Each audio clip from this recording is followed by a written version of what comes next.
Il sapore amaro di questi miei giorni resterà in me,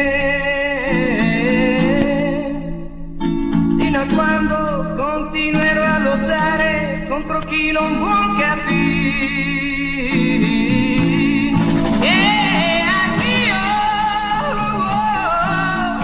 Esisto anch'io su questo mondo